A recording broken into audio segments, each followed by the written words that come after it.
الفاتحة.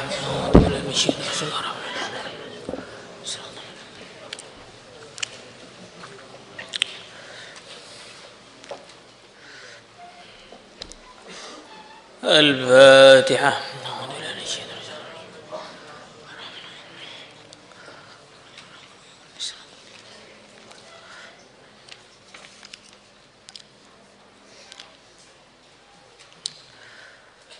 بسم الله الرحمن الرحيم.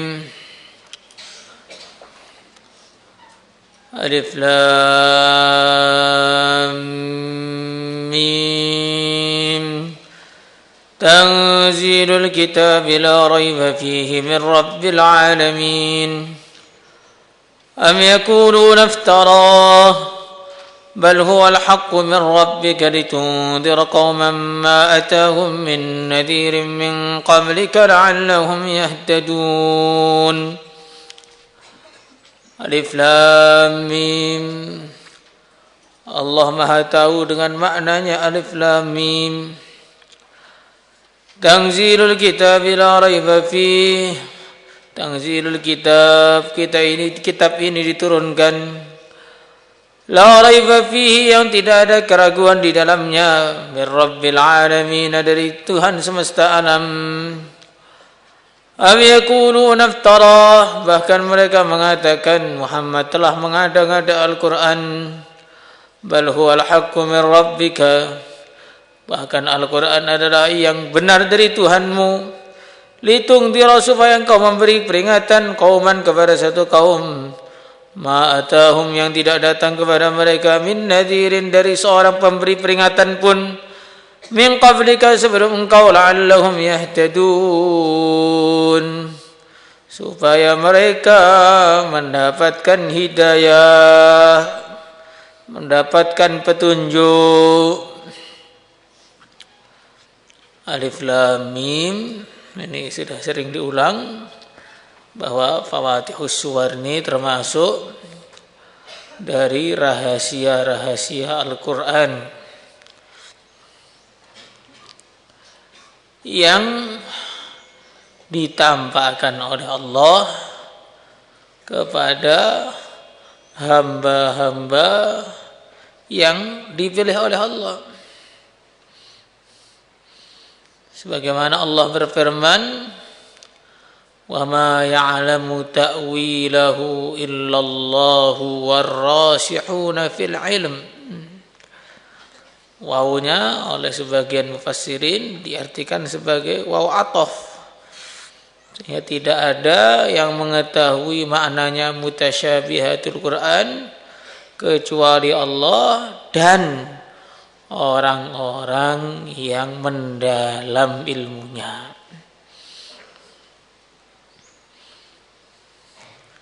Enggak orang-orang yang seperti kita, ilmunya enggak terlalu dalam, maka kita ini kalau membaca seperti ini, yang paling mudah cara memahaminya bagaimana? Allahu a'lamu bimuradihi, Allah Maha tahu dengan apa maksudnya Alif Lam Mim ini. Tanzilul kitab la raiba fih, kitab ini diturunkan yang tidak ada keraguan. Ini perbedaan Al-Quran dengan buku-buku yang ada dimanapun. Buku-buku yang ada di mana-mana selalu mengatakan kalau ada salah cetak, harap hubungi percetakannya. Atau saya ini hanya manusia, kalau ada salahnya tolong diberitahu. Nah, tidak ada yang berani menulis di kitab mereka ini 100% benar, nggak ada. Tapi Quran ini karena dari yang al-haq, yang maha benar, maka langsung dijelaskan dzalikal kitabu la raiba fihi. Tanzilul kitabi la raiba fihi. Tidak ada keraguan bagaimana? Tidak ada keraguan mengenai min rabbil alamin, ini adalah dari Allah. Manusia tidak mungkin bisa menyusun satu kitab yang tidak habis dipelajari isinya walaupun sudah 1500 tahun. Kita lihat kitab-kitab tafsir ya, dari yang kecil sampai yang besar, dari zaman dulu sampai zaman sekarang, pengajian-pengajian tafsir dibuka di mana-mana. Bahkan hadis itu adalah tafsir yang pertama dari Al-Quran. Hadisnya masih ada sarahnya. Cari sarah-sarah hadis itu ada kitab-kitab fikih, ada kitab-kitab sufi, ada kitab-kitab nahwu, kitab-kitab mawaris, usulul fiqh, usul hadis, semuanya tadi itu bagian dari menggali sebagian makna Quran. Jadi bisa dibayangkan tidak mungkin ya, kitab yang hanya 30 juz pendek saja, tetapi kok dikaji ribuan tahun nggak habis makna-maknanya, hikmah-hikmahnya, pelajaran-pelajaran yang diambil di dalamnya, keajaiban-keajaiban yang terkandung di dalam susunan kata-katanya. Bagi siapa itu? Ya bagi orang yang mengetahuinya. Kalau orang yang tidak tahu, ya Quran itu kayak biasa saja. Orang yang punya ilmu bisa membedakan mana kaca, mana permata. Tetapi kalau orang yang tidak punya ilmu, perasaannya permata seperti kaca, biasa saja. Yang biasa bukan permatanya, mata dia yang tidak ada ilmu, tidak ada nilainya. Maka orang itu kalau melihat Al-Quran biasa saja, nggak ketemu yang ajaib-ajaib dalam Quran karena dia nggak ajaib. Karena dia nggak ajaib, karena dia ini bukan orang yang bernilai, dia tidak bisa menemukan nilai-nilai yang ada dalam Al-Quran.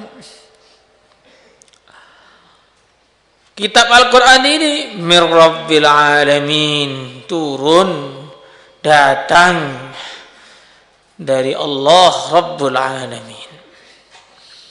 Jadi ini suratnya Allah kepada hamba-hambanya. Maka seandainya kita ini dapat surat dari Presiden Jakarta sana, tapi suratnya ini pakai bahasa Jawa yang hono coroko itu, yang tulisannya kayak cacing miring-miring kepanasan itu. Maka apa yang terjadi kalau kita ini bukan orang Jawa? Pasti kita akan pergi menuju tempat orang-orang yang faham ini tulisan ini. Kita nggak mungkin mendiamkan surat ini, kita akan segera cari tahu maknanya. Jangan-jangan ini undangan resmi dari presiden, sehingga saya mau dikasih hadiah. Ada kita mamanya dari Sumatera sana naik pesawat, bayar mahal-mahal, turun di Jawa, cari lagi masuk hutan di Blora sana, masuk sampai ketemu Mbah Dukun di atas batu. Mbah niki nopo Mbah maksudipun Mbah? Tunggunen le 10 tahun kas. Keburu suratnya basi kalau gitu. Tapi karena kita ini begitu antusias, begitu penasaran dengan isinya, maka persyaratan apapun yang diberikan oleh orang tua yang nggak jelas tadi kita terima semua.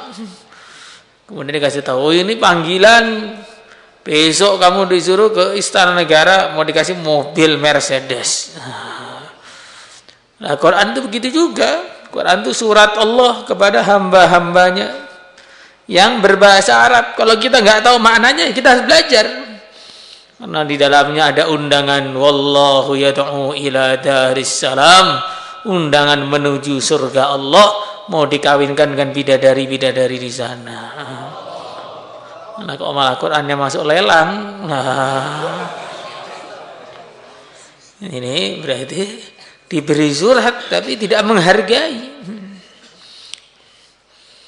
Makanya ini kalau kita membaca Al-Quran itu rasakan bahwa ini dari Allah, nasihat langsung dari Allah. Lah biar dinasihati itu faham, maka kita pelajari. Khairukum man ta'allama al-Qur'ana wa 'allamah. Sebaik-baik kalian adalah orang yang belajar Al-Quran dan mengajarkannya. Maka sahabat-sahabat dulu bukan hanya baca Quran saja, bukan hanya menghafalkan Quran, tapi memahami maknanya. Sampai ada sahabat tuh yang hanya surat Baqarah saja, itu belajarnya belasan tahun untuk mempelajari surat Baqarah saja. Kalau saya cepat Pak, ya, kalau nggak paham ya cepat aja memang. Ya, lama itu kan kalau usaha memahami, kalau nggak paham ya tinggal ditutup malah selesai sudah. Apalagi kalau nggak bawa kitab. Maka kita pelajari Al-Quran ini. Karena dalamnya ada, Masya Allah, berbagai macam anugerah, berbagai macam nikmat, berbagai macam pangkat, berbagai macam derajat yang Allah sediakan bagi orang-orang yang beriman. Tetapi karena Allah itu maha sayang kepada kita semua, kalaupun nggak paham pun itu dapat pahala. Asal baca ya, walaupun nggak paham dapat pahala. Sebagaimana kita ini diberi oleh seseorang kotak, isinya intan berlian. Walaupun kita nggak tahu bahwa isinya intan berlian, tapi kalau kita terima, ya beruntung kita. Nah, makanya begitulah kita dalam Al-Quran itu. Walaupun nggak paham pun, kita terima total, tunduk total, dibaca terus-menerus sebagai usaha pendekatan diri kepada Allah Subhanahu wa taala. Insyaallah semua niat. Sebagaimana orang-orang terdahulu terus dibaca. Nanti kalau dibaca dan dibaca, akhirnya Allah memberi kefahaman.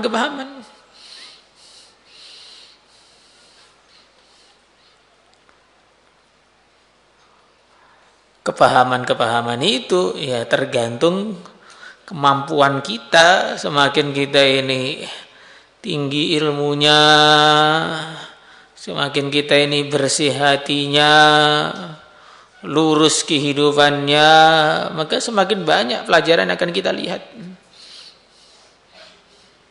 Kayak kita ini punya mata begini ini, kalau mata kita ini jernih, maka 10 meter, 100 meter, 200 meter muka orang masih kelihatan. Nah, tapi nanti kalau kita ini pakai teropong, wah, sampai 1 kilo masih kelihatan. Kalau kita ini teropong bintang, jutaan kilometer masih kelihatan. Tapi kalau matanya ini banyak buat scroll TikTok, akhirnya sudah mulai min gitu, akhirnya begini mulai kelihatan. Ini mana tulisannya ini? Kayak nggak ada apa-apanya, padahal udah depan matanya juga kelihatan. Begitulah para imam, para wali-wali Allah itu ibaratnya punya teropong bintang, jadi kelihatan semua isi Al-Quran itu. Sedangkan kita ini ibaratnya orang minus yang sudah parah itu, akhirnya kok cuma gini-gini aja, apa tuh yang hebat Quran itu? Semoga Allah tolong kita semua.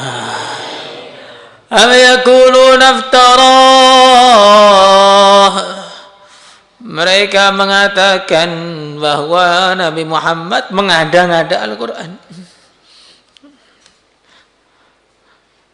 Jadi ini omongan dari dulu sampai sekarang ya sama saja, hanya diulang-ulang, yang ngomong berbeda, tetapi omongannya sama. Jadi Al-Quran ini palsu, Al-Quran ini karangan manusia, Al-Quran ini sudah dirubah-rubah, Al-Quran ini apa ini itu cuma niru yang sebelumnya. Bahkan ada Salah satu orang Jawa itu yang lebih kacau lagi kan, Al-Quran niru bahasa Jawa katanya. Waduh, ini di Jawanya bagian mananya ini? Al-Quran bahasa Jawa, jadinya kok terjemah yang dilihat. Dan seterusnya. Tetapi tidak pernah ada yang bisa membuktikan bahwa Al-Quran itu tidak sama. Makanya dalam ayat lain dikatakan, la ya'tihil batilu min baini yadayhi wala min khalfih tanzilun min hakimin hamid. Tidak akan ada satupun penelitian, pengetahuan yang bisa membatalkan isinya Al-Quran.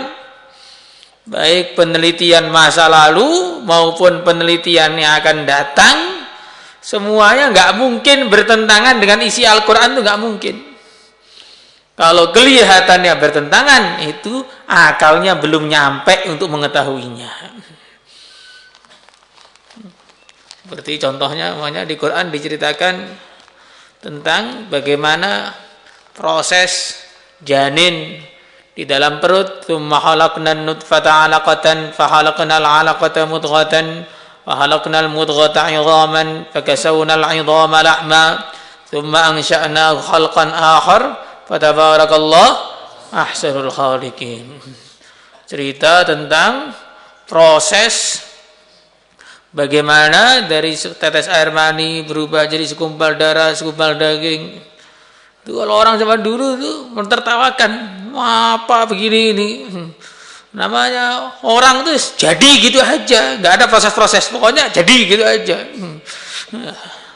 Ternyata setelah 1000 tahun kemudian, bahkan baru-baru 100 tahun yang lalu lah, baru ditemukan ternyata manusia prosesnya begini. Ini penemuan baru kata orang-orang kafir. Ternyata Quran sudah ngomong 1500 tahun yang lalu.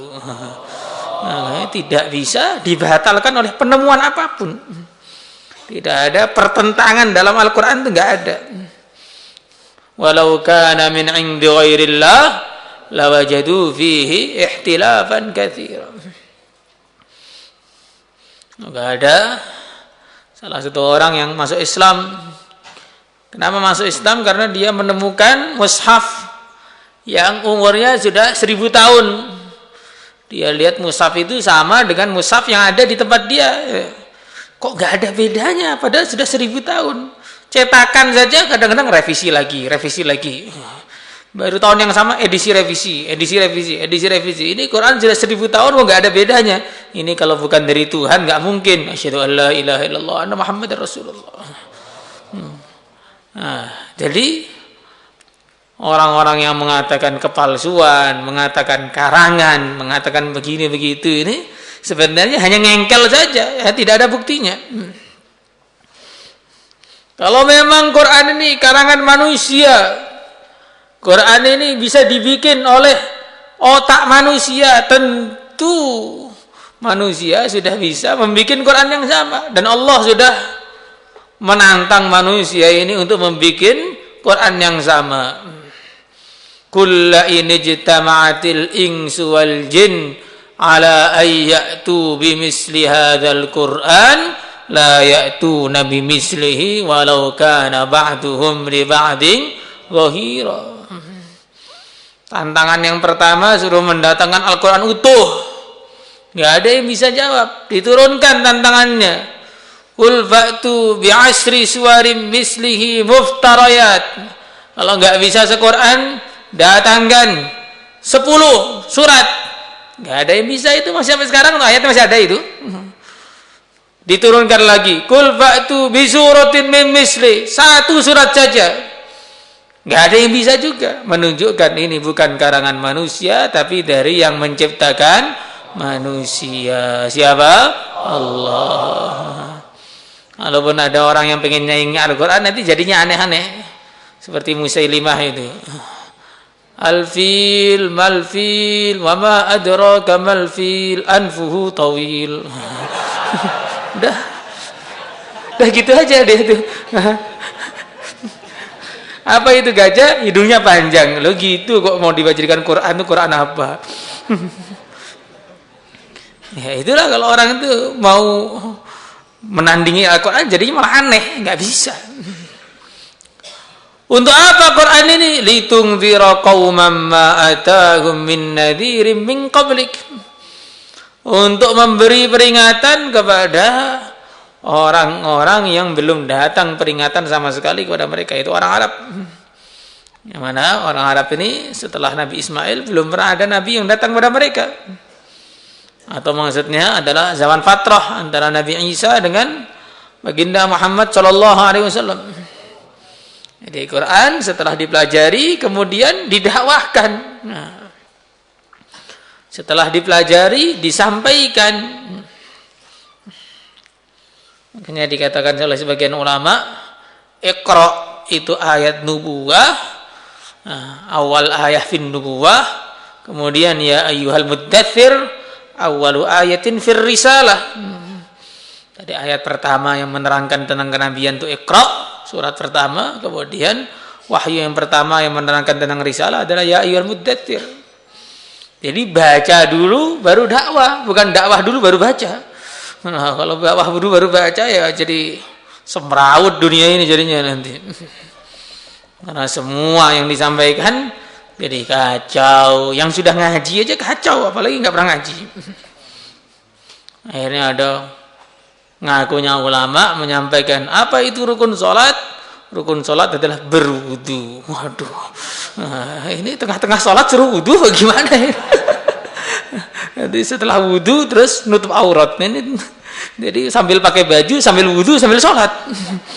Nah, jadi nggak karu-karuan ini. Kenapa? Karena tidak belajar dulu sudah menyampaikan. Litungzira qauman ma atahum min nadhirin min qablik. Tujuan menyampaikan apa? La'allahum yahtadun, supaya mereka mendapatkan hidayah. Siapa yang bisa dapat hidayah? Yang memang ada benih hidayah dalam hatinya. Jadi kita menyiram tanaman, mana tanaman yang bisa yang tumbuh ya, tanah-tanah yang di situ ada benihnya baru bisa tumbuh. Maka bagi Quran ini bukan mendatangkan benih, tetapi Quran ini menampakkan benih yang ada. Dakwah itu bukan mendatangkan hidayah, tapi mewujudkan hidayah-hidayah yang sudah ada itu. Jadi tampak aslinya bagaimana. Maka agama itu jadi menampakkan keaslian dari sifat seseorang. Seperti sebelum adanya Nabi dakwah, Abu Bakar dan Abu Jahal kayak sama saja, sama-sama tokoh Quraisy.